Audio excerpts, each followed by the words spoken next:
जय हिंद साथियों, आप सभी का स्वागत है हमारे यूट्यूब चैनल बेसिक ज्ञान 2.0 में। दोस्तों, आज के इस वीडियो में देखने वाले हैं सेंट्रल बैंक ऑफ इंडिया में पूछे जाने वाला मॉडल प्रश्न पेपर, जो आपके लिए बिल्कुल ही हेल्पफुल साबित होगा। तो आप लोग इस वीडियो को शुरू से लेकर अंत तक देखें और आपका स्कोर कितना रहा है कमेंट बॉक्स में जरूर साझा करें। वीडियो पसंद है तो लाइक और शेयर करें। चलिए वीडियो शुरू करते हैं। आज का हमारा पहला प्रश्न है, यदि किसी व्यक्ति को 280 अंक प्राप्त हुए हैं और वह 20 अंकों से फेल हो गया है, यदि इस परीक्षा का पास होने के लिए 60% अंक पाना जरूरी है, तो परीक्षा का अधिकतम अंक क्या हो सकता है, आपको बताना है। देखिए, परसेंटेज से यह क्वेश्चन है, प्रतिशत जिसे कहा जाता है, यानी इसमें जो भी इसमें सीरीज में रखा गया है मॉडल प्रश्न पेपर में, प्रत्येक टॉपिक से एक क्वेश्चन रखा गया है, तो आप लोग ज़रूर लगाएं। चलिए इसको लगाते हैं। सबसे पहले ये समझिए कि कोई व्यक्ति जो है, यानी कोई लड़का है, 280 अंक पाया है और कितने नंबर से फेल हो गया है। तो आपको दिख रहा होगा 20 अंकों से वह फेल हो गया है। अगर हम इस 20 नंबर इस व्यक्ति को दे दें, इस लड़के को दे दें, तो यह पास हो जाएगा। तो दे दीजिए इसको 0, 8 2 10 और 2 1 3, यानी 300 नंबर पाने पे यह लड़का पास हो सकता था। वही चीज़ प्रतिशत में कितना दिया है, 60%। अगर कोई व्यक्ति 60% पाता है प्रतिशत में, तो वह पास हो सकता था। देखिए, हमने 20 नंबर दे के उसको पास करा दिया, यानी हम कह सकते हैं 60% बराबर 300 है। अब प्रतिशत हटाइए, नीचे 100 हटाइए और 100 को यहाँ पे भेजेंगे। जैसे ही यहाँ पे त्रिय गुणा हो जाएगा, तो अब करिए 0 से 0, 6 5 30, यानी 5 में 100 का गुणा कर दीजिए, आ जाएगा आंसर हमारा 500। ठीक है, ऑप्शन सी हमारा बिल्कुल करेक्ट आंसर होगा। 500 नंबर का अधिकतम अंक था।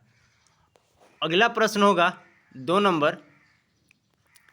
एक मिश्रण 60 रुपया प्रति केजी और 30 रुपया प्रति केजी चावल को 2:1 के अनुपात में मिलाकर बनाया जाता है।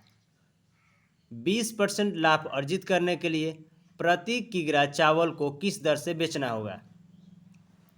जैसे दो प्रकार का कोई बनिया होता है, दो प्रकार का चावल लाता है। एक लाया है 60 रुपया प्रति केजी और एक लाया है 30 रुपया प्रति केजी। अब किस अनुपात में लाया है, तो ये 2 और इसका अनुपात है 1। तो सबसे पहले ये देखिए, इसको खरीदने में टोटल कितना रुपया लगा है। तो देखिए, 60 रुपया प्रति केजी से 2 केजी खरीदेंगे तो कितना हो जाएगा, 120 रुपया।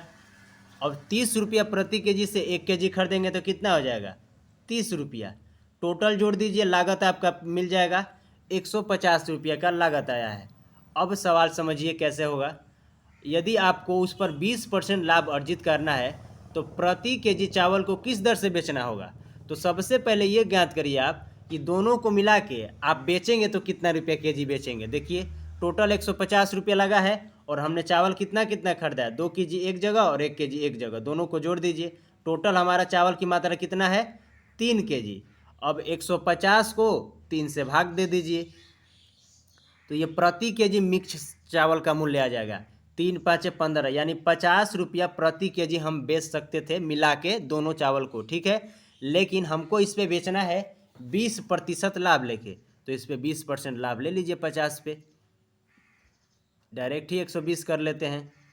0 0 0 0 12 5 60, यानी 60 रुपया प्रति केजी हमारा बेचेंगे तो हमें 20% का लाभ होगा। ठीक है, यानी हमारा बी आंसर बिल्कुल सही होगा। अगला प्रश्न होगा 3 नंबर। नाव की धारा के अनुकूल गति क्या है। आपको बताना है नाव के धारा के अनुकूल, यानी धारा के साथ जब नाव गति करेगी तो उसका गति क्या होगा, यह आपको बताना है। सवाल पढ़ते हैं। स्थिर जल में नाव की गति 10 मीटर प्रति सेकेंड है और नदी की गति नाव की गति का 20% है। देखिए, नाव के साथ धारा के बताना है। जो नाव जो है धारा के साथ, यानी नाव का भी अगर आपको चाल पता चल जाए और धारा का भी चाल पता चल जाए, तो दोनों को जोड़ के बता देना है। तो देखिए, नाव का इसमें चाल तो दे दिया, कितना, 10 मीटर प्रति सेकेंड। अब बताना है धारा का चाल, हमको पहले ज्ञात करना पड़ेगा, तभी तो जोड़ के बताएंगे। तो जो दिया है नाव की गति का 20% है, जो धारा की गति है यानी नदी की जो गति है वो नाव की गति का 20% है, तो 10 का ही 20% निकाल दीजिए। देखिए, 0 से 0, 0 से 0, यानी धारा की गति कितना है, धारा की गति आ गया 2 मीटर प्रति सेकंड, दोनों मीटर सेकंड में ही रहेगा, काहे कि ये किमी प्रति घंटा में रहता तो ये भी किमी प्रति घंटा में, ये मीटर सेकंड में तो ये भी हमारा मीटर सेकंड में। अब दोनों को जोड़ के बता दीजिए, तो 10 दूँ 12, यानी धारा के सब साथ जब बहेंगे हम, यानी नाव जाएगा हमारा, तो 12 किमी प्रति घंटा फ्लो करेंगे। और वही धारा के विपरीत अगर जाएंगे तो 8 मीटर प्रति सेकंड से हम फ्लो करेंगे। ठीक है, यानी हमारा आंसर भी बिल्कुल करेक्ट होगा धारा के साथ। अगला प्रश्न है, निम्न में 15 गुणते 20 गुणते 42 के अभाज्य गुणनखंडों की संख्या कितनी है? तो देखिए, अभाज्य गुणनखंडों की इसमें आपसे संख्या पूछ लिया गया है। तो सबसे पहले अभाज्य संख्या देखिए कैसे हम समझेंगे। जैसे 1 से अगर आप 100 तक गिनती लिखते हैं तो ये काफ़ी चीज़ों से मिलकर बना होता है। जैसे इसमें सम संख्याएं रहेंगी, विषम संख्याएं रहेंगी, अभाज्य संख्याएं रहेंगी और प्राकृतिक संख्या तो है ही है। ठीक है, तो 1 से 100 तक अगर आप गिनती लिखते हैं तो उसमें 50 सम होता है और 50 क्या होता है? विषम। ध्यान दीजिएगा, ठीक है, 50 सम और 50 विषम। कहने का मतलब है अगर हम 10 तक गिनती लिख दिए हैं 1 से 10 तक, तो इसमें 5 सम और 5 विषम आएगा। ठीक है, अब अभाज्य संख्या देखिए, अभाज्य संख्या वैसी संख्या है जिसका सिर्फ अपने आप से कटे और एक से कटे। अभाज्य संख्या का परिभाषा ही होता है वो सिर्फ अपने आप से कटे और एक से कटे। तो हमें क्या करना है कि 15 को पहले ऐसे दो अभाज्य के रूप में तोड़ना है जो दो ठो अभाज्य मिल जाए। जैसे कोई भी संख्या अगर हम आपको दे दें, जैसे 30 ही हम आपके सामने रख दिया, ठीक है, तो 30 को भी अभाज्य में तोड़ा जा सकता है। यानी दुनिया की कोई भी संख्या आप लिख कर दे दीजिए बड़ा से बड़ा, उसको अभाज्य के रूप में एकदम 100% तोड़ा जा सकता है। जैसे 30 एक हमारा दिख रहा है सम संख्या है, लेकिन इसको हम अभाज्य के रूप में कैसे तोड़ेंगे? तो सबसे पहले लिखिए 2 अभाज्य है, उसके बाद आपको 30 बनाना है कैसे भी करके। 2 ले लेंगे, फिर उसके बाद 3 ले लीजिए, कितना हो गया? 3 दूना के 6 और एक ठो 5 ले लीजिए। हो गया कि नहीं हो गया? 5 15 दूना के 30, यानी सभी अभाज्य संख्याएं हैं ये, यानी 30 को हम अभाज्य के रूप में तोड़ दिए। उसी तरह आप सभी को अभाज्य के रूप में तोड़िए और उनको गिन के बता देंगे। अब 15 को कैसे तोड़ सकते हैं? 3 गुणते 5, ज़्यादा नहीं तोड़ सकते कहें कि 15 हमारा मिल गया। 20 को कैसे तोड़ेंगे? तो सबसे पहले 4 गुणते 5, आपके मन में सवाल आ रहा होगा कि 4 गुणते 5। तो देखिए 5 तो इसमें अभाज्य है क्या, लेकिन 4 है अभाज्य नहीं, तो इसको और तोड़ दीजिए। 2 गुणते 2 गुणते 5, ये भी टूट गया। अब 42 को तोड़ दीजिए, तो 42 को कैसे तोड़ेंगे? तो 2 गुणते 3 6 और ये 7, 7 छका 42, यानी अभाज्य गुणनखंड कितने हो गए? गिन लीजिए सारे अभाज्य, 1 2 3 4 5 6 7 8, यानी 8 हमारा बिल्कुल करेक्ट आंसर होगा ए। ठीक है, अगला प्रश्न होगा 5 नंबर, किसी वस्तु का अंकित मूल्य 800 रुपया है, यदि उस पर 2 प्रकार के क्रमिक छूट के देने के बाद उसका अंतिम विक्रय मूल्य 512 रुपया है, तो छूट की दर ज्ञात करना है। देखिए, एक वस्तु का अंकित मूल्य 800 रुपया रख दिया गया है। अगर हम इसको बोलेंगे कि एक 20% छूट देकर बेच दीजिए, तो डायरेक्ट आप 20% छूट देंगे और कितना छूट मिल गया? 0 से 0 8 दूना के 16, यानी 160 रुपया छूट मिल गया आपको। कम करके बेच देंगे तो एक छूट ये हो गया और एक और छूट दे हैं, तो 2 ठो छूट दिया गया है, लेकिन इसमें दोनों छूट आपको पता नहीं है, वही बताना है।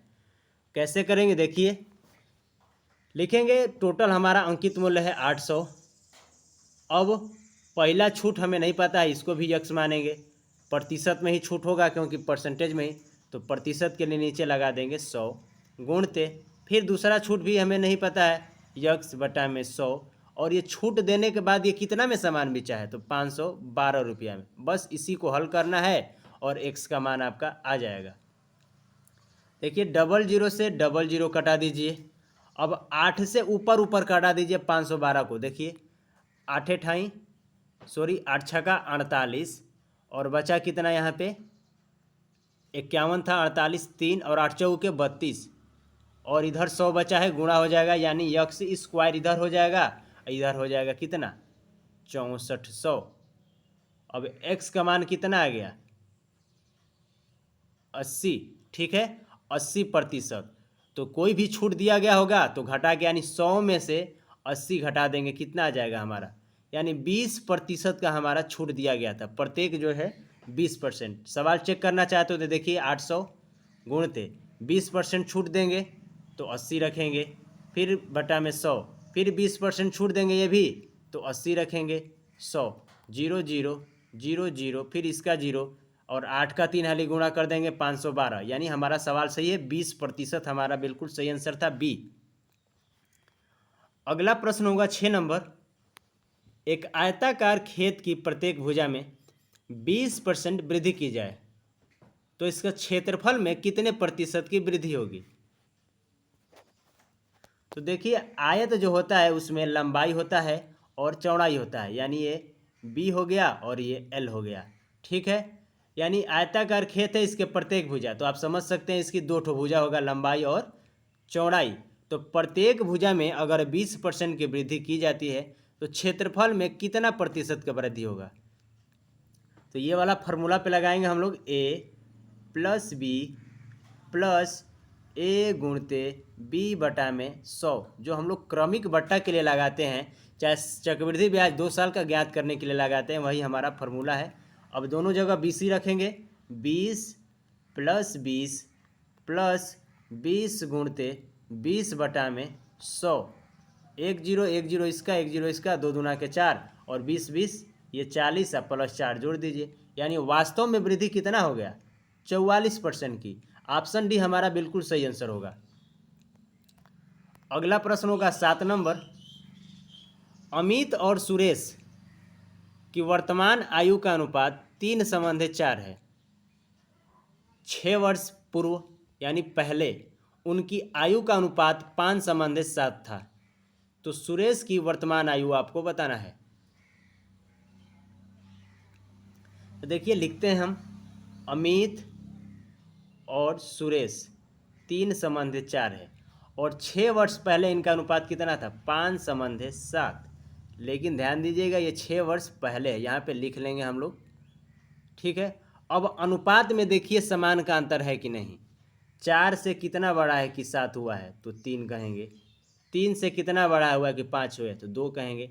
दोनों तरफ क्या अनुपात बराबर है, नहीं, क्योंकि इधर 2 बड़ा है इधर 3 बड़ा है। तो सबसे पहले हमारा काम होगा अनुपात को बराबर करना, 3:4 और 5:7।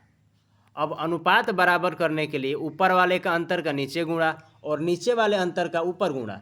3 से 4 का अंतर देख लीजिए 1, 7 से 5 का अंतर देख लीजिए 2। अब नीचे वाले का ऊपर गुणा, ऊपर वाले के नीचे गुणा, तो हो जाएगा नीचे वाला से गुणा के 3 दूना के 6 और 4 दूना के 8, 5 6 कम 5, 7 1 कम 7। अब देखिए अंतर समान गया होगा, 6 से कितना घटा है कि 5 हुआ है 1, 8 से कितना घटा हुआ है कि 7 हुआ तो 1। अब यही 1 बराबर कितना है, 6 है। अब क्या बताना है, सुरेश की वर्तमान आयु क्या है। तो ऊपर वाला वर्तमान है तो डायरेक्ट ही गुणा कर दीजिए, 8 का 48 हमारा बिल्कुल करेक्ट आंसर होगा ए, ठीक है। अगला प्रश्न होगा 8 नंबर। दिए गए विकल्प में निकटतम मान ज्ञात करना है, यानी नज़दीक से नज़दीक आपको मान बताना है। जैसे में अगर आपका आंसर आ गया है 12.1 तो हम क्या कह सकते हैं इसको 12%, यानी 12 कह सकते हैं हम, परसेंटेज में दिया है तो 12% कहेंगे, नहीं तो डायरेक्ट वो संख्या है। जैसे अब 99.99 हमने लिख दिया है तो इसको क्या कहेंगे हम 100%, यानी 100% या 100 रुपया कह सकते हैं अगर रुपया में है तो, ठीक है। अब सवाल पे आते हैं। अब देखिए निकटतम मान हल करना है तो आप ऐसा ना करें कि सभी जो संख्याएं देंगे उसी तरह गुणा करेंगे, नहीं तो आप इस तरह करेंगे तो आपका पूरा समय लग जाएगा और हल भी नहीं होगा। हम भी क्या करेंगे, निकटतम मान बनाना है तो हम भी निकटतम मान मान के ही हल करेंगे।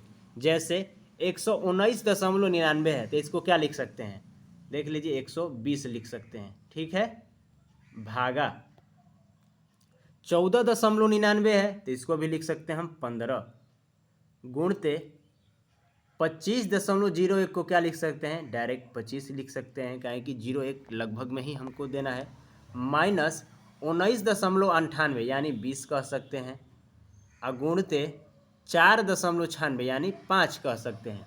बस अब कुछ नहीं करना है, बोर्डामास के नियम पे हल कर दीजिए।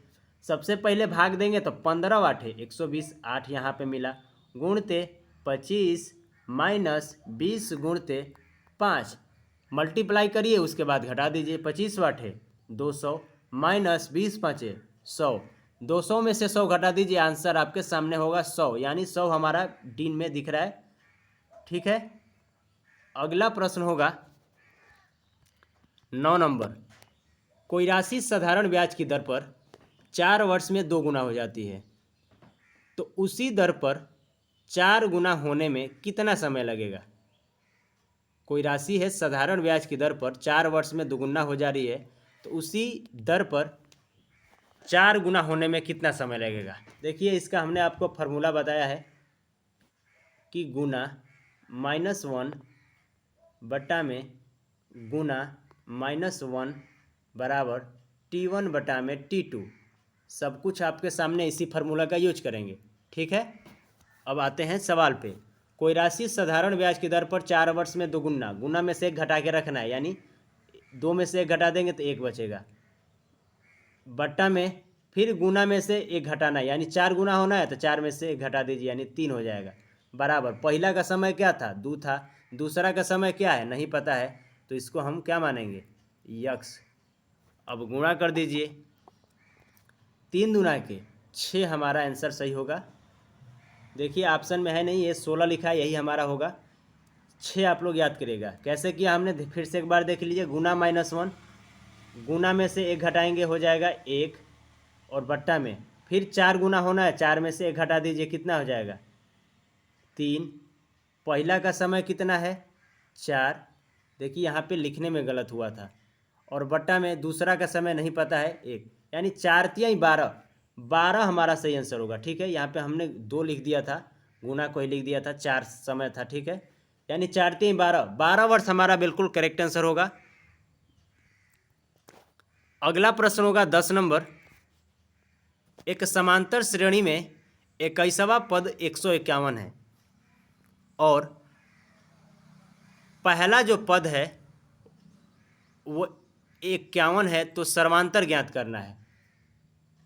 इस समांतर श्रेणी का फार्मूला पे लगेगा, तो इसका फार्मूला होता है, देखिए an बराबर a plus n-1 into D. ठीक है, यही आपको डी बताना है। तो an का मतलब पहला पद। ठीक है, तो समांतर श्रेणी का पहला पद आपके सामने दिया है, यहाँ पे रखेंगे 51 बराबर। ठीक है, ये वाला हमारा हो जाएगा कितना, सॉरी यहाँ पे गलती लिख रहे हैं हम, an बराबर a plus n-1 into D होता है। तो 21वां पद आपको पता है, 21वां पद आपका क्या है, तो हो जाएगा हमारा 151 बराबर पहला पद आपका पता है ए, यानी पहला पद है 51 प्लस n-1, यानी कितने पद है टोटल, तो 21 पद, 21 में से 1 घटा दीजिए 20 हो जाएगा, 20 में डी का गुणा कर देंगे, यानी 20 डी हो जाएगा। अब 51 को इधर भेजिए तो 151 में से घट जाएगा, तो हो जाएगा हमारा 100 बराबर 20 डी है, तो डी का मान आपके सामने मिल ही जाएगा, 20 × 100, यानी सर्वांतर जो अंतर है प्रत्येक में 5-5 का अंतर होगा, यानी बी हमारा बिल्कुल करेक्ट आंसर होगा। अगला प्रश्न देखिए 11 नंबर। राम एक कार्य को 15 दिन में कर सकता है, जबकि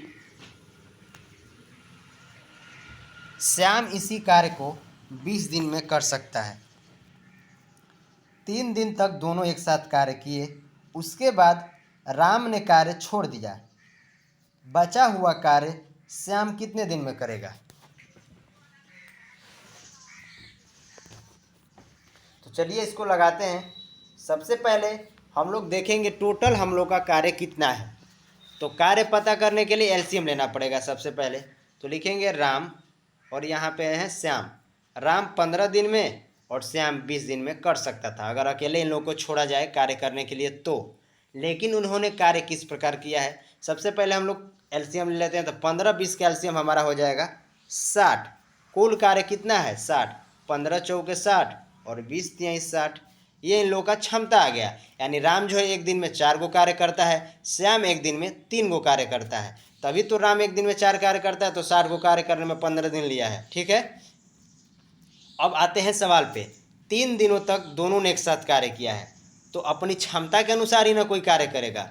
तो 4 3 7 जोड़ लीजिए, अगर इन दोनों को मिला के 3 दिन तक करा दीजिए तो 7 तिरिके 21 वो टोटल कार्य हो गया है। अब 60 में से 21 घटा दीजिए, तो 60 में से 21 घटाते हैं, 60 में से 21 तो बचेगा 10 में से 1 9, और ये बचा कितना, 5 में से 2 घटा दीजिए 3, 39। ठीक है, 39 बचा है। अब क्या हुआ है कि राम ने कार्य छोड़ दिया, यानी ये राम है ये कार्य छोड़ दिया, ये हट जाता है। अब शेष कार्य को बचे हुए श्याम कितने दिन में करेगा, तो देखिए श्याम का क्षमता भी आपके सामने है और अभी कार्य बचा है वो भी सामने है, यानी 39 को कार्य करना है, वो भी किसको, श्याम जी को। तो 39 में श्याम का क्षमता से भाग दीजिए 3 से, 13 या 39 भी हमारा बिल्कुल करेक्ट आंसर होगा। अगला प्रश्न होगा 12 नंबर। वह छोटी से छोटी संख्या ज्ञात कीजिए जिसे 10, 14 और 42 से विभाजित करने पर प्रत्येक दशा में शेष 9 बचे, लेकिन वो 13 से पूरी विभाज्य हो। यानी एलसीएम हम लोग को लेना पड़ेगा, क्या है कि छोटी से छोटी बोला गया है। ठीक है, तो छोटी से छोटी के लिए एलसीएम लेंगे, यानी 10, 14 और 42 का आप फटाफट एलसीएम ले लीजिए। तो देखिए 42, 14 42 का एलसीएम तो 42 से होगा। ठीक है, 14 3 42, 42 से कम 42, और ये इसमें का 5 ले लेते हैं, कहें कि एक बार 2 से कटा होगा ये, तो 2 42 और 5 दूना के 10, यानी 210 हमारा एलसीएम आ जाएगा। इसका ले लीजिए आप लोग, ऐसा ही आएगा 210। अब इसमें प्रत्येक दिशा में 9 शेष बचना चाहिए, यानी जब भी हम 10 से भाग देंगे 9 बचेगा, 14 से भाग देंगे 9 बचेगा। कब, जब हम 9 जोड़े रहेंगे अधिक तभी ना बचेगा। तो इसमें सबसे पहले तो आप 9 जोड़ दीजिए। अगर हमको ये बताना होता कि वह छोटी से छोटी संख्या कौन सी है जो 10, 14, 42 से भाग करने पर प्रत्येक दशा में शेष 9 बचे, तो हमारा आंसर हो जाता 219। लेकिन अभी सवाल यहीं पे नहीं पूरा हुआ। अभी तो हमारा 219 जो भाग देंगे तो 9 बचेगा, लेकिन ये क्या 13 से पूरी विभाज्य है, चेक करके देख लीजिए, तो विभाज्य नहीं है। अब क्या करेंगे, अब फिर 210 गुणते 1 + 9 था, तो हमारा आया था 219। अब फिर अगला चेक करते हैं, 210 गुणते 2 + 9, तो 210 21 दूना 42, 420 और +9 जोड़ दीजिए 429। इसको देखिए क्या 13 से विभाज्य है, तो 13 तिया 39, फिर बचा कितना यहाँ पे 3, और 13 तिया 39। ठीक है, तो यानी 429 हमारा बिल्कुल करेक्ट आंसर होगा। इससे आगे भी और चेक करना पड़ता है, अगर यहाँ पे नहीं मिलता तो हम लिखते 210 गुणते 3 फिर +9, ये भी नहीं करता तो फिर आगे चेक करते, कहें कि इसी तरह न जाएगा एलसीएम का, 210 गुणते 4 + 9, जहाँ पे मिल जाता 13 से कटने वाला वही हमारा आंसर। तो आपका भाग्य सही था, जो कि 2 ही नंबर पे मिल गया है, 429। अगला प्रश्न है 13 नंबर। 8 संख्याओं का औसत 25 है, यदि उसमें से एक संख्या जिसका मान 20 है हटा दिया जाता है तो नया औसत अब क्या होगा। देखिए औसत का हमारा सबसे पहले फार्मूला कुल पदों का योग बटा में कुल पदों की संख्या। तो हम सबसे पहले 8 पदों का योग निकाल लेते हैं। 8 में 25 का गुणा कर दीजिए, तो 25 वाठे 208 संख्याओं का योग है। अब इसी 8 में से एगो संख्या का मान आपका दिया है 20, जो हटा दिया जाता है, तो 200 में से 20 को हटा दीजिए, अब कितना बचेगा 180। और फिर पूछा है आपसे औसत, तो अब आपके पास संख्या कितनी बची है, 8 वो थी, अब एगो हट गया है, तो आपके पास 7 बचे होंगे, 7 से भाग दे दीजिए, औसत मिल जाएगा, कहें कि कुल पदों का योग बटा में कुल पदों की संख्या। 7 से 7 दूना के 14, बचेगा कितना 4, 0, 7 पचे 35, बचेगा कितना 5.0, 7 सते 49, यानी 25.71। ये हमारा बिल्कुल सही आंसर होगा। ठीक है, अगला प्रश्न है 14 नंबर। मधुमलाई राष्ट्रीय उद्यान किस राज्य में स्थित है। तो दोस्तों मधुमलाई राष्ट्रीय उद्यान ये तमिलनाडु में स्थित है, यानी 14 नंबर क्वेश्चन का हमारा बिल्कुल सही जवाब सी हो जाएगा, तमिलनाडु। ठीक है, याद करिएगा। तमिलनाडु की राजधानी कहाँ पे है? तो चेन्नई। ठीक है। केरल को मसालों का शहर के नाम से जाना जाता है। केरल को मसालों के शहर के नाम से जाना जाता है। साइलेंट वैली केरल में ही स्थित है, ध्यान दीजिएगा। काफ़ी क्वेश्चन पूछा जाता है, मूक घाटी यानी साइलेंट वैली कहाँ पे है? तो केरल में। अगला प्रश्न होगा 15 नंबर, भारत में श्वेत क्रांति के जनक किसे माना जाता है? तो दोस्तों भारत में श्वेत क्रांति का जनक वर्गीज कुरियन, ये कर्नाटक के थे, यानी 15 नंबर क्वेश्चन का हमारा बिल्कुल सही जवाब बी है। ठीक है, वर्गीज कुरियन साहब ने पशुपालन में सबसे अधिक बढ़ावा देने का कार्य किया था। ये ग्रामीण क्षेत्र का एक ऐसा था जिसे हम लोग श्वेत क्रांति, जिसे ऑपरेशन फ्लड के नाम से जाना जाता है, यानी भैंस का अधिक से अधिक पालन करना और उससे दूध का उत्पादन करना। इसीलिए प्रत्येक वर्ष 1 जून को विश्व दुग्ध दिवस मनाया जाता है। ध्यान दीजिएगा, वर्गीज कुरियन साहब जी का इसमें सबसे बड़ा योगदान है। और ऑपरेशन फ्लड कब चालू किया गया था? तो आप लोग याद करिएगा 1970। ठीक है, 1970 में ऑपरेशन फ्लड की शुरुआत कर दिया गया था। एम.एन. स्वामीनाथन जरूर आप जानते होंगे, हरित क्रांति के जनक। ठीक है, हरित क्रांति के जनक 1966-67 में चालू हुआ था। और सबसे अधिक किस फसल के लिए? तो गेहूं, याद करिएगा। और किस राज्य में शुरुआत हुआ था? तो पंजाब राज्य। ठीक है, इसके जनक हैं एम.एन. स्वामीनाथन। विश्व स्तर पे हरित क्रांति के जनक कौन है? तो नॉर्मन बोरलॉग, जो अमेरिका के वैज्ञानिक थे, ध्यान दीजिएगा, वाशिंगटन। अगला प्रश्न होगा हमारा, इंदिरा गांधी, ऑप्शन डी में दिख रहा होगा आपको। इंदिरा गांधी भारत की प्रथम महिला प्रधानमंत्री हैं, जिसे हम लोग आयरन लेडी के नाम से जाना जाता था। ये औरत नाम की थी, लेकिन इनमें गुण मर्दों वाला था, यानी पुरुषों वाला था। ये इसीलिए इन्हें आयरन लेडी के नाम से जाना जाता है, ध्यान दीजिएगा। अगला प्रश्न होगा 16 नंबर, भारत के राष्ट्रपति द्वारा लोकसभा में एंग्लो इंडियन समुदाय कितने लोगों को मनोनीत करते हैं? यानी भारत के राष्ट्रपति द्वारा लोकसभा जो होता है उसमें एंग्लो इंडियन को कितने लोगों को मनोनीत करते हैं? देखिए, जो हमारा संसद मिलकर बना है, भारत का जो संसद, ये 3 चीज़ों से मिलकर बना है, लोकसभा, राज्यसभा और राष्ट्रपति। ठीक है, ये इसके 3 अभिन्न अंग हैं, ध्यान दीजिएगा। तो जो लोकसभा में राष्ट्रपति साहब 2 एंग्लो इंडियन को मनोनीत करते हैं, ध्यान दीजिएगा। लोकसभा में कितने लोगों को? 2 लोगों को, यानी हमारा 16 नंबर का बिल्कुल करेक्ट आंसर होगा।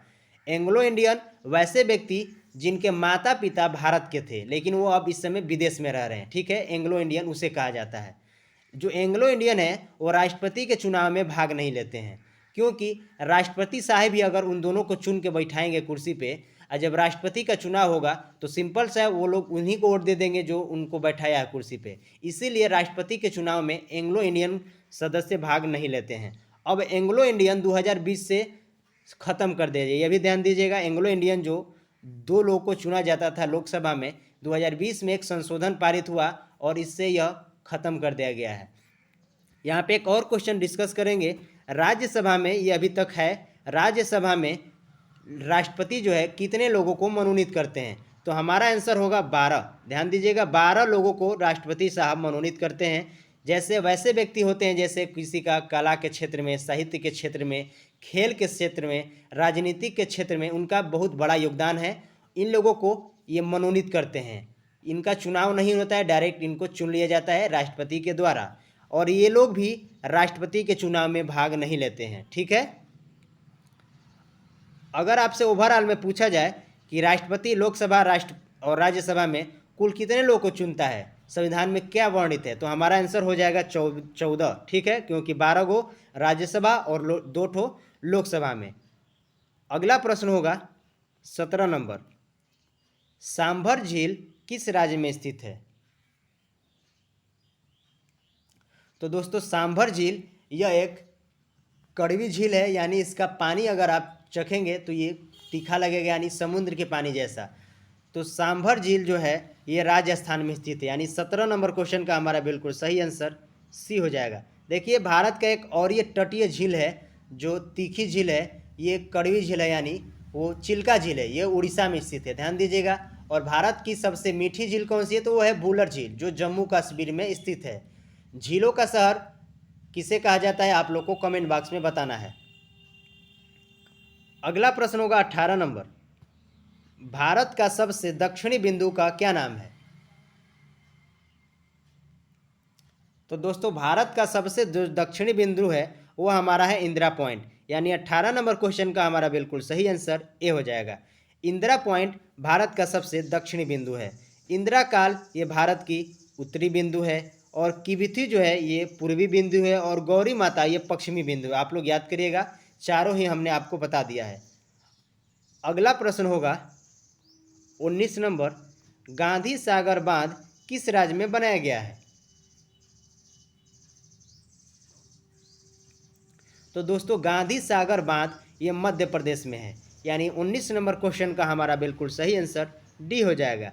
आपसे पूछा जाएगा गांधी सागर बांध किस नदी पे है, तो आप लोग ट्रिक करेंगे नर्मदा, नर्मदा नदी पे स्थित है। नर्मदा नदी का उद्गम स्थल किस राज्य से है, तो वो मध्य प्रदेश के ही अमरकंटक की पहाड़ी से, ठीक है। और नर्मदा नदी कहाँ जाकर गिरती है, तो ये अरब सागर में। ध्यान दीजिएगा, नर्मदा नदी जो है ये अरब सागर में गिरती है।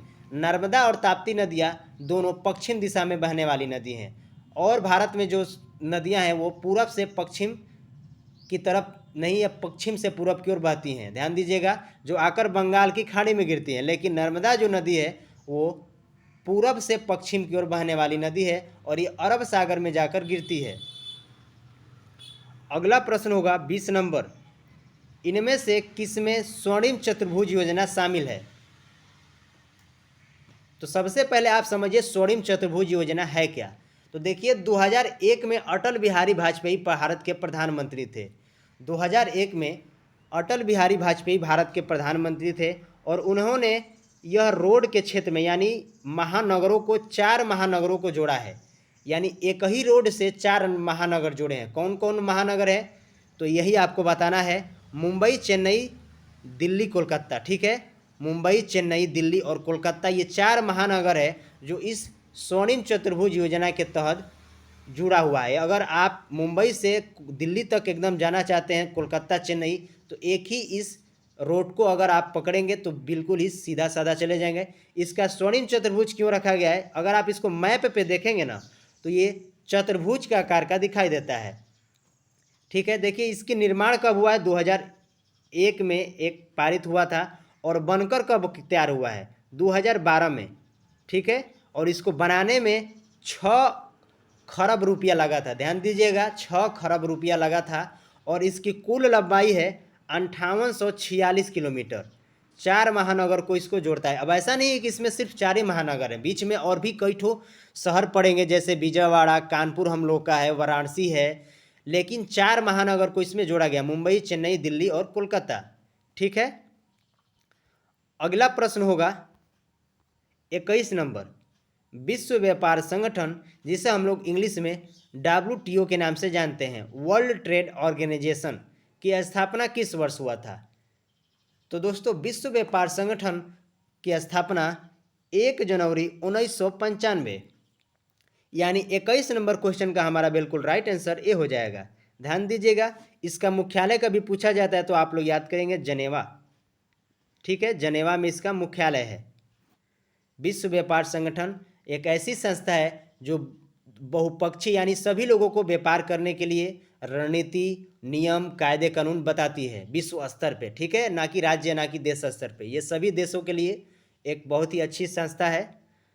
अगला क्वेश्चन होगा 22 नंबर, 8611 मीटर किस पर्वत शिखर की ऊंचाई मापी गई है। सिंपल सा क्वेश्चन है, आपसे पूछा जाता कि 8611 मीटर किस पर्वत की ऊंचाई है, तो जो लोग पढ़े होंगे, याद किए होंगे, जरूर इसका आंसर दे पाएंगे। तो दोस्तों इस क्वेश्चन का हमारा बिल्कुल सही आंसर हो जाएगा K2, यानी 22 नंबर क्वेश्चन का हमारा बिल्कुल राइट आंसर डी हो जाएगा, K2, गाडविन ऑस्टिन K2, ठीक है। इसकी लंबाई है 8611 मीटर। विश्व का सबसे ऊंचा पर्वत शिखर है हमारा माउंट एवरेस्ट, जो नेपाल में स्थित है। इसकी ऊंचाई 8848। ध्यान दीजिएगा, सबसे ऊंचा, यानी पृथ्वी पर पूछा जाए कि सबसे ऊंचा क्या है, तो हमारा माउंट एवरेस्ट है, जिसकी ऊंचाई है 8848 मीटर। उसके बाद दूसरा नंबर पे ऊंचा पर्वत है हमारा यही गाडविन आस्टून केटू, जो 8611 मीटर। ठीक है। कंचनजंगा, इसका भी याद कर लीजिएगा, 8598। 8598 कंचनजंगा कहाँ पे है?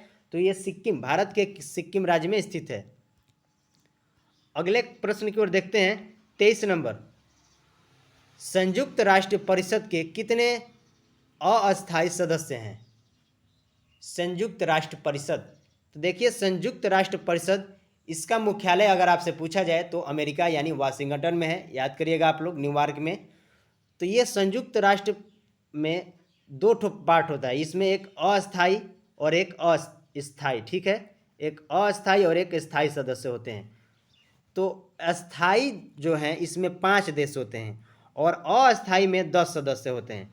तो ओवरऑल में अगर आपसे पूछा जाए कि संयुक्त राष्ट्र में कुल कितने सदस्य होते हैं, तो हमारा तो आंसर हो जाएगा 15।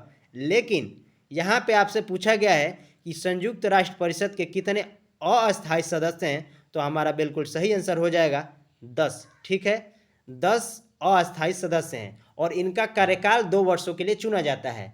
अब इसमें प्रत्येक देश के जैसे कि 10 गो अस्थायी सदस्य चुने जाते हैं। अगर कोई भी 10 गो देश का चुन लिया गया है तो वो 2 वर्ष के लिए चुने जाएंगे। फिर अगला जो 2 वर्ष के बाद अलग देशों से व्यक्ति चुना जाएगा। लेकिन अस्थायी सदस्य में 5 देश ऐसे हैं जिसके प्रत्येक जो व्यक्ति हैं हर साल रहेंगे।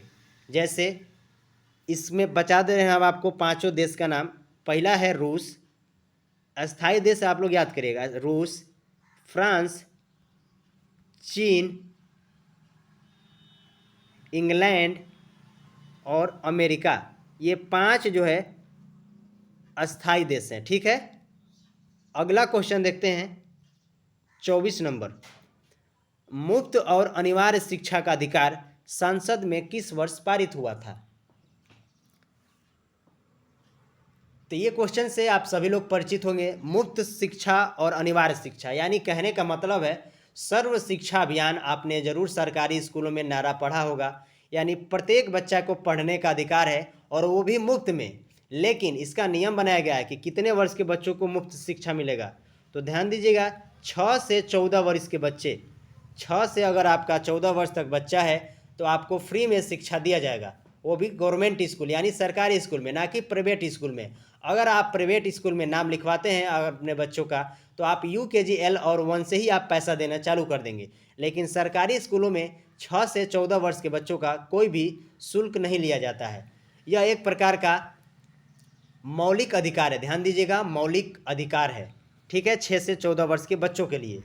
अब इस पे आते हैं कि यह मुफ्त और अनिवार्य शिक्षा अधिकार संसद में किस वर्ष पारित हुआ था? तो इसका आंसर हमारा हो जाएगा 2009। और ये लागू कब हो गया था? तो 2010 आप लोग ट्रिक करेंगे। ठीक है, इसका अगर आपको देखना है कि किस अनुच्छेद में है तो 21 के क, ध्यान दीजिएगा, 21 के क में यह बताया गया है कि 6 से 14 वर्ष के बच्चों के लिए मुफ्त शिक्षा एक मौलिक अधिकार है। ठीक है। अगला क्वेश्चन देखते हैं 25 नंबर, भारत में कपास उत्पादन में अग्रणी राज्य कौन सा है? यानी भारत के किस राज्य में सबसे अधिक कपास का उत्पादन होता है? तो दोस्तों इस क्वेश्चन का हमारा बिल्कुल सही और सटीक जवाब बिल्कुल हो जाएगा गुजरात। यानी 25 नंबर क्वेश्चन का हमारा राइट आंसर सी हो जाएगा गुजरात। गुजरात की राजधानी गांधीनगर है। गुजरात में सबसे अधिक कपास का उत्पादन होता है। देखिए यहाँ पे आप लोग बिल्कुल ही ना सोचें, पश्चिम बंगाल जो राज्य है ये जूट उत्पादन में पहला राज्य है। पश्चिम बंगाल में जूट उत्पादन में पहला राज्य है। ठीक है। अगला प्रश्न देखते हैं 26 नंबर, भारत में पहला परमाणु ऊर्जा संयंत्र कहाँ स्थापित हुआ था? तो दोस्तों भारत में पहला जो है परमाणु ऊर्जा संयंत्र यानी बिजली बनाने की जो फैक्ट्री कहाँ लगी थी वो है हमारा तारापुर। तारापुर है कहाँ? तो ये महाराष्ट्र में। यानी 26 नंबर क्वेश्चन का हमारा बिल्कुल सही आंसर सी हो जाएगा। तारापुर में सबसे पहले पालघर जिले में तारापुर नामक स्थान पे इसकी स्थापना हुई थी, महाराष्ट्र में। आप लोग याद करेगा। देखिए कल्पक्कम जो ये भी बिजली घर है ये भारत का स्वदेशी रूप से निर्मित बिजली घर है। यानी भारत ने अपने खुद के पैसे से अपने खुद के वैज्ञानिक द्वारा इसको बनाया है। और जो तारापुर है ये अमेरिका के सहयोग से बना है। यानी वहाँ के अमेरिका के लोगों से पैसा, लोगों के वैज्ञानिक के द्वारा बना है। स्वदेशी रूप से पूछा जाए तो आप लोग याद करिएगा कल्पक्कम, और ये कहाँ पे है तो तमिलनाडु। काकरापाड़ा ये कहाँ पे है तो गुजरात। कैगा परमाणु बिजली घर ये कर्नाटक। एक ठो है नरौरा बिजली परमाणु केंद्र, कहाँ पे है तो ये उत्तर प्रदेश हम लोग के, ठीक है। अगला क्वेश्चन होगा 27 नंबर, उच्च न्यायालय के मुख्य न्यायाधीश की नियुक्ति किसके द्वारा की जाती है। देखिए जिस वीडियो में यानी जिस क्वेश्चन में हमें लग रहा है कि बताना हमें जानकारी सही है तो हम उसमें डिस्कस कर रहे हैं। टाइमिंग थोड़ा सा अधिक हो सकता है, लेकिन हम ऑप्शनली हम आपको सभी बता दे रहे हैं जितनी जानकारी हो सके। उच्च न्यायालय के मुख्य न्यायाधीश की नियुक्ति किसके द्वारा की जाती है। तो दोस्तों इस क्वेश्चन का हमारा बिल्कुल सही आंसर हो जाएगा राष्ट्रपति। राष्ट्रपति के द्वारा जो उच्च न्यायालय है, जो सर्वोच्च न्यायालय है, उसके मुख्य न्यायाधीश की नियुक्ति किया जाता है, ठीक है। सी हमारा बिल्कुल सही आंसर हो जाएगा। अगला प्रश्न होगा 28 नंबर, भारत में सूचना अधिकार अधिनियम किस वर्ष पारित हुआ था। तो दोस्तों भारत में सूचना अधिकार अधिनियम, जिसे हम लोग इंग्लिश में कहते हैं आरटीआई, जैसे आप लोग सुने होंगे कि हम आपके लिए आरटीआई लागू कर देंगे, आप पे आरटीआई ठोक देंगे, ऐसे प्रश्न वैसे जवाब आपको सुनने को मिलता होगा आम पब्लिक में। तो आज हम लोग देखते हैं आरटीआई है क्या, यानी सूचना का अधिकार अधिनियम है क्या। तो सबसे पहले इसका आंसर हम लोग जान लेते हैं। भारत में सूचना अधिकार अधिनियम किस वर्ष पारित हुआ था, तो आंसर हमारा हो जाएगा बी, यानी 2005 में सूचना अधिकार। आरटीआई का मतलब है आरटीआई लागू करना, आरटीआई ठोकना किसी पे, यानी जानकारी हासिल करना, यानी आप किसी से जानकारी पूछ सकते हैं। पहले ऐसे हमारे 2005 से ऐसा कोई कानून नहीं था। जैसे में आप सिंपल सा भाषा में समझिए, अगर आपके ग्राम प्रधान में जैसे कोई राशि आई सड़क बनाने के लिए, चाहे किसी ग्राम विकास में खर्च करने के लिए, कोई पोखरा बनाने के लिए, तो प्रधान के पास कितना पैसा आया है ये आपको तो पता नहीं है। तो अगर आपको इसकी जानकारी लेना है तो आप आरटीआई के तहत प्रधान से आप पूछ सकते हैं कि कितना पैसा आया, कितना खर्च हुआ और कितने का हमारा कार्य हुआ है, ठीक है। और ये बताने के लिए बिल्कुल वही जवाब देना ही पड़ेगा उनको, ऐसा नहीं कि वो लोग आपको इग्नोर कर देंगे। अगर इग्नोर करते हैं तो आप आर्टिकल 19A के तहत, यानी आर्टिकल 19A के तहत आप उस पर आरटीआई लागू कर सकते हैं, जो आपको उनको 30 दिन के अंदर जवाब देना, बिल्कुल जवाब देना ही पड़ेगा, ठीक है। तो आरटीआई का मतलब यही है कि आप किसी भी सरकारी संस्था से, किसी भी लोगों से उसकी तथ्यों पे ही, जैसे में अगर आप राशन के दुकान पे राशन लेने जाते हैं तो आप राशन संबंधित ही उससे कार्य पूछ सकते हैं। वैसा नहीं कि आप उससे विचार ही पूछने लगेंगे कि बताओ राशन आया है, तुम क्या करोगे क्या नहीं करोगे, ऐसा नहीं। आप उसका विचार नहीं पूछ सकते। हाँ ये पूछ सकते हैं कि राशन कितना बटा है, कितने लोग अभी नहीं ले गए हैं, कितने लोग ले गए हैं, कैसे राशन इतना ख़राब क्यों, ये पूछ सकते हैं। यानी वो तथ्य भी आपका होना चाहिए पूछने का। यानी सिंपल सा है कि आप आरटीआई के तहत किसी भी सरकारी संस्था से जवाब ले सकते हैं और जवाब पूछ सकते हैं, ठीक है। ये कब लागू हुआ है तो 2005 में। भ्रष्टाचार के खिलाफ भी आप आरटीआई जारी कर सकते हैं। अगर आप यहाँ पे कोई मर गया, कोई जल गया, कोई सरकारी संस्था काम नहीं कर रही है, तो आप उस पर आरटीआई लगाकर तुरंत आप काम को तेज़ी से कर सकते हैं। अगला क्वेश्चन होगा 29 नंबर, भारत में प्रोजेक्ट टाइगर की शुरुआत किस वर्ष हुई थी। तो देखिए भारत में प्रोजेक्ट टाइगर यानी टाइगरों में वृद्धि के लिए, टाइगर भारत में धीरे धीरे लुप्त हो रहे थे, तो इसको उत्पादन के लिए, उसको बढ़ाने के लिए, टाइगरों की संख्या में वृद्धि के लिए टाइगर प्रोजेक्ट नाम की एक शुरू की गई है। कब तो 1973, ध्यान दीजिएगा 1973 में इसकी शुरुआत की गई थी। काफ़ी महत्वपूर्ण क्वेश्चन है, इसको याद करिएगा। सी। अगला प्रश्न होगा और ये हमारा लास्ट प्रश्न होगा और आपके लिए यह क्विज रहेगा। जो लोग वीडियो देखे होंगे अंत तक जरूर इसका जवाब दीजिएगा और काफ़ी अच्छा प्रश्न है। प्रश्न को हम पढ़ दे रहे हैं एक बार। फतेहपुर सीकरी में, ध्यान दीजिएगा यहाँ पे 2 क्वेश्चन आपको मिल गया। फतेहपुर सीकरी में बुलंद दरवाज़ा का निर्माण अकबर ने किया है, हम आपको बता दे रहे हैं। ये किस शहर को यानी किस स्थान को जीतने के जश्न में बनाया गया था। यानी बुलंद दरवाज़ा का निर्माण जो है अकबर ने किया था, कहाँ पे तो फतेहपुर सीकरी में। तो किस शहर को जीतने के दौरान किया था। अकबर एक ऐसा शासक था, जैसे अकबर ही क्या बहुत से पहले शासक थे, धीरे धीरे राज्यों जीतते जाते थे और कब्जा करते हुए आगे बढ़ते जाते थे। तो कौन सा शहर, कौन सा राज्य को जीतने के बाद अकबर ने फतेहपुर सीकरी में बुलंद दरवाज़ा का निर्माण किया है? आपको बताना है। और आपको यह वीडियो कैसा लगा कमेंट बॉक्स में जरूर साझा करें। धन्यवाद।